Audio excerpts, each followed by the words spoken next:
మనకి ఎదురయ్యేటువంటి ఆ నిందలు, ఆ బాధలు, ఆ శ్రమలను చూసి మిగతా వాళ్ళ లోకులు ఏమనుకుంటారనండి, ఎప్పుడు భక్తే కదనండి వీళ్ళకి వస్తున్న చూసిన అంటే వీళ్ళకి ఏ రక్షణ దొరకదు అని ఎదుటి వాళ్ళు ఆయనని అంటున్నారట.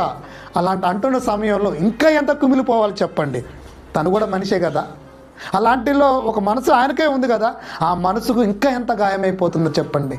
అంటే శారీరకంగా బాధ పెట్టేవాళ్ళు ఒకరు, మానసికంగా బాధ పెట్టేవారు ఒకరు. ఒకనాడు దావీదు గారిని అలాంటి సమయంలో ఏంటి, నేను నమ్ముకున్న దేవుడి వలన నాకు రక్షణ ఉండదా? ఎదుటి వాళ్ళు అంటున్నప్పుడు ఏంటి నా నమ్మకాన్ని ఎలా చూపించాలి? అలాంటి సమయంలో అందరి ముందు ఏమంటున్నాడు ఆయన? అప్పుడు ఇదే, యెహోవాయే నాకు ఆధారం. మీ మాటలు కూడా నాకు ఆధారం ఇవ్వవు. ఇక మీ మాటలు కూడా నాకు ఆధారాన్ని ఇచ్చేటట్టుగా లేదు. కానీ ఆయన అంటున్నాడు, నేను దేవునికి మొరపెడితే ఖచ్చితంగా నా పక్షాన నాకు సహాయము చేస్తాడు అని. ఆ స్థితిలో ఎదగాలి. దావీదు గారు అదే అంటున్నాడు, నేను ఆయనను ఏమంటే వేడుకుంటే ఖచ్చితంగా నాకు ఒక రక్షణ భాగ్యాన్ని ఇస్తాడు, అదే నాకు ఆధారం.